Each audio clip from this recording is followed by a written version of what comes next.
नमस्कार, किस्सा यूपी का देख रहे हैं आप। मैं हूं आपके साथ पूजा। फ्लॉप पर फ्लॉप, फ्लॉप पर फ्लॉप मिलती जा रही है माय लॉर्ड, पर एक हिट फिल्म कब मिलेगी? वैसे तो ये एक मीम है, लेकिन ये मीम अब बॉलीवुड का सच बनते जा रहा है। आमिर खान की फिल्म लाल सिंह चड्ढा का लोगों ने इतना बुरा हाल किया है कि अब बॉलीवुड गैंग कोई फिल्म बनाने से पहले 100 बार सोचेगा। आमिर खान का स्टारडम धरा का धरा रह गया। बॉक्स ऑफिस पर लाल सिंह चड्ढा बुरी तरह से फ्लॉप रही और अब आमिर खान को एक और तगड़ा झटका लगा है। खबर है कि आमिर खान की फिल्म लाल सिंह चड्ढा को OTT तक पर रिलीज के लिए प्लेटफॉर्म नहीं मिल रहा। फिल्म की रिलीज के लिए नेटफ्लिक्स से जो बात चल रही थी वो डील भी टूट गई है।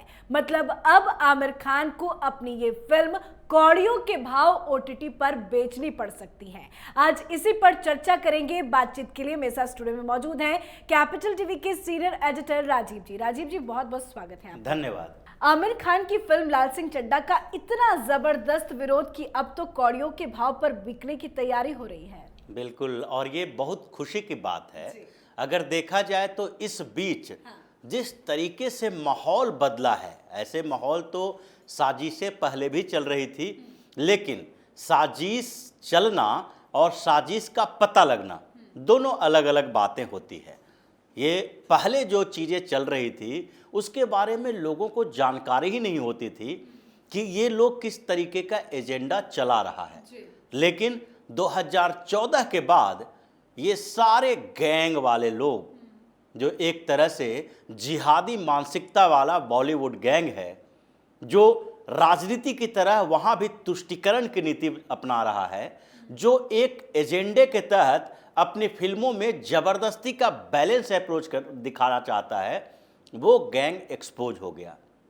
इन लोगों ने सामने आकर बताना शुरू कर दिया कि मोदी सरकार हिंदुओं की सरकार है और इसलिए इन लोगों को तकलीफ हो रही है। अब इसके बाद ये होना ही था, धीरे धीरे ही सही, लेकिन लोगों ने ये देखना शुरू कर दिया कि हमसे पैसा कमाने वाले ये लोग हमारे ही खिलाफ अगर हैं तो कब तक इन्हें बर्दाश्त किया जाए। ये लाल सिंह चड्ढा का विरोध जो देखा जा रहा है वो पहली ऐसी घटना है हिंदुस्तान के इतिहास में। पहली बार किसी फिल्म के इस तरह के विरोध प्रदर्शन ने प्रोड्यूसर, डायरेक्टर, एक्टर को बैकफुट पर ला दिया है और साथ ही बॉलीवुड को ये सोचने पर मजबूर कर दिया है कि हमें फिल्में जो बनाते हैं, हम अगर फिल्मों में काम करने वाले लोग हैं, लोगों से हमें लेना देना है, तो राजनीति न करें और अपना एजेंडा न चलाएं। ऐसे फिल्मों का विरोध यहाँ पर होता रहा है, लेकिन अलग अलग कारणों से इस स्तर का विरोध नहीं हुआ था। पहले भी जो करनी सेना ने विरोध किया था पद्मावत का, लेकिन वो विरोध का जो असर हुआ वो कुछ क्षेत्रों में हुआ। कुछ फायदे भी इन लोगों को मिल जाते थे उस विरोध का, लेकिन ये विरोध नहीं था, ये बहिष्कार था। और इस बहिष्कार के कारण आमिर खान तो ऐसे लुढ़के हैं कि अब उन्हें हिम्मत नहीं हो रही है कि आगे किसी प्रोजेक्ट की तैयारी करें। लेकिन ये तो बहुत बड़ा झटका है, क्योंकि आजकल सारी फिल्में OTT प्लेटफॉर्म में आ जाती है। नेटफ्लिक्स हो, हॉटस्टार हो या कोई भी OTT का प्लेटफॉर्म है, पर नेटफ्लिक्स से बातचीत भी होती है। तो क्या नेटफ्लिक्स ने ये कदम इसलिए उठाया कि जिस तरह से उन्होंने देखा कि फिल्म तो चली नहीं, लोगों ने बहिष्कार किया, लोग अब OTT में भी नहीं देखेंगे? बिल्कुल, कारण तो यही है। देखिए, OTT प्लेटफॉर्म जो है वो कोरोना काल में ज़्यादा बेहतर तरीके से इस्तेमाल हुआ। सिनेमा हॉल बंद पड़े हुए थे, लेकिन उसके बाद जब सिनेमा हॉल्स खुल गए और OTT पर भी रिलीज करने की बात होती थी, तो OTT पर जो नेगोशिएशन होता है कि कितने फिल्म के कितना दाम मिल सकता है, वो नेगोशिएशन भी उसकी सफलता के आधार पर होता है कि कितना कलेक्शन इसको सिनेमा हॉल से मिला। अब जब लाल सिंह चड्ढा रिलीज हुई और उसका बहिष्कार शुरू हो गया, पॉलिटिकली अगर देखा जाए तो बहुत ज़्यादा इसमें इसके बहिष्कार को लेकर राजनीतिक छींटाकशी नहीं हुई, राजनीतिक विरोध भी नहीं हुआ। एक तरह से एक सामाजिक विद्रोह हुआ और सामाजिक बहिष्कार भी हुआ, यानी हिंदू संगठनों ने शुरुआत की। उसके बाद धीरे धीरे लोग जुड़ते गए और जुड़ने के साथ ही सिनेमा हॉल्स को पता लगने लगा कि ये बहिष्कार अब कारगर दिखाई पड़ रहा है। 1300 शो कैंसिल किए गए 2 दिन के बाद ही, क्योंकि एक दिन तक इंतज़ार करता रहा कि अगला दिन हो सकता है कि कुछ लोग आ जाए। 2 दिन तक इंतज़ार करता रहा, तीसरे दिन 1300 शो कैंसिल हो गए। पीवीआर की हालत ख़राब हो गई। डिस्ट्रीब्यूटर हैं जो आमिर खान को बार बार कॉल करके बता रहे हैं कि भाई आपके फिल्म का मतलब एक ब्रांड होता है और उस ब्रांड के आधार पर हम लोगों ने इतना पैसा लगाया और फिल्म धराशायी हो गई है, तो अगर फ़ायदा आपको होता है तो नुकसान सिर्फ मेरा ही क्यों हो।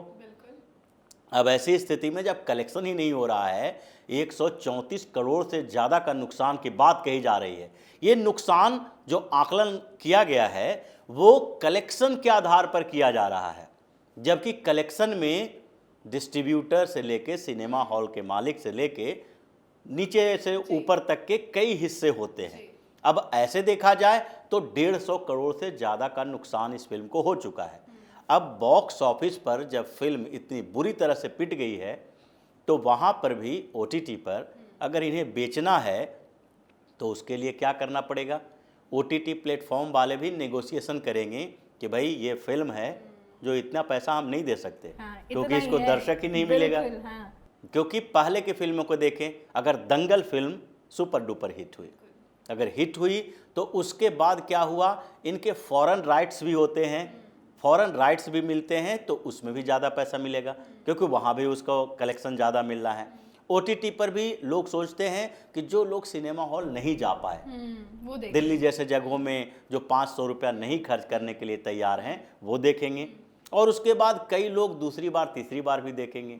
और इंटरनेट का इस्तेमाल के बाद ओटीटी पे रिलीज होती है, लंबे वक्त के बाद ओटीटी पे रिलीज होती है, तो ऐसे में उसमें पैसा ज़्यादा दिया जा सकता है। लेकिन अब जब फिल्म चल ही नहीं रही है, इतनी बदनामी हो गई है, तो उसके बाद उसके पैसे भी तो कम मिलेंगे, और इसी आधार पर अब इनको लग रहा है कि नुकसान की भरपाई कहीं न कहीं से दूसरे जगहों से किया जा सकता है। और इसलिए आमिर खान का कि ये फिल्म का बहिष्कार एक तरीके से इंडिकेशन है बॉलीवुड के लिए, बॉलीवुड का वो गैंग जो हमेशा से एंटी हिंदू एक्टिविटी चलाता है। 2 तरीके से चलाता है, एक चलाने का तरीका है डायरेक्ट, और एक इनडायरेक्ट तरीके से वो हमारी संस्कृति को कमज़ोर करने की कोशिश करता है, विश्वासों को कमज़ोर करेगा। ये पूरी की पूरी फिल्म इंडस्ट्री है, उसको अगर एक एक करके हर फिल्मों का ब्यौरा देखेंगे, उसको माइन्यूट तरीके से देखेंगे तो ये समझ में आएगा। अमिताभ बच्चन की कोई फिल्म आती है, उसमें अमिताभ बच्चन क्या मंदिर जाना स्वीकार नहीं करते हैं, मंदिर नहीं जाते हैं, मंदिर तो नहीं जाएंगे, लेकिन मंदिर से विरोध होने के बावजूद उनके पैकेट में जो बिल्ला है जो उनकी जान बचा रहा है वो 786 का है, जो हर नाई की दुकान से लेके दूसरे जगह पर जो भी मुसलमान है उसके घरों में 786 आप देख लेंगे। ये उसी तरह का है जिस तरीके से सनातन धर्म में स्वास्तिक होता है। तो ऐसे में आप एक तरफ तो उसको धर्म के खिलाफ बता रहे हो, भगवान के खिलाफ बता रहे हो, लेकिन उसकी जान बचाने की बारी जब आई तो उनके पैकेट में एक सिक्का भी हो सकता था। 786 का बिल्ला होना जरूरी नहीं है। तो ये पूरी तरह से फिल्म इंडस्ट्री ने इस्लामिक एजेंडा परोसा है। गाने ऐसे बनाए जाएंगे जिसमें आपको मजबूरी में गुनगुनाने के लिए अल्लाह अल्लाह करना पड़ेगा, अल्लाह की कसम, उसकी कसम। तो ये सारे जो कॉन्स्पिरेसी किए जा रहे थे उसकी जानकारी नहीं मिल रही थी, लोग सामान्य तरीके से ऐसी चर्चा नहीं होती थी, सोशल मीडिया प्लेटफॉर्म इतना मजबूत नहीं था, मेन स्ट्रीम मीडिया में ये सब चर्चा करने की किसी की औकात है नहीं। तो ऐसी स्थिति में इन लोगों ने लंबे समय तक बॉलीवुड में इस तरह की कॉन्स्पिरेसी की। अब जब उजागर हो गया है तो इनको मिर्ची लगने लगी है। आमिर खान ये सामने में उदाहरण है। और इसके बाद जो भी लोग मोदी सरकार के विरोध के नाम पर हिंदुओं का विरोध कर रहे थे, मोदी सरकार का विरोध किस आधार पर है? इनकी कामों के आधार पर नहीं है, सिर्फ और सिर्फ इसलिए मोदी सरकार का विरोध करते हैं क्योंकि एक बड़ी क्रांति हुई है जिसमें एक सरकार है जो हिंदुत्व की बात कहीं ना कहीं करती है, जो तुष्टीकरण की राजनीति नहीं करती है, मुसलमानों को खुश करने की राजनीति नहीं करती है। इसी का विरोध है। और इस विरोध के आधार पर जो लोग हिंदुओं के खिलाफ गए हैं उनको तो सबक सिखाना पड़ेगा, और इस फिल्म को बहिष्कार करके इतना बड़ा नुकसान करवा के एक बड़ा संकेत दिया गया है, जिससे बॉलीवुड का पूरा वो गैंग बेनकाब हुआ है और छटपटा रहा है कि आगे से फिल्म बनाओ तो कंट्रोवर्सी में न रहो, कंट्रोवर्सी में रहना है तो फिल्म मत बनाओ। ये स्थिति पैदा हो गई है। जी, बहुत बहुत शुक्रिया समझाने के लिए। धन्यवाद।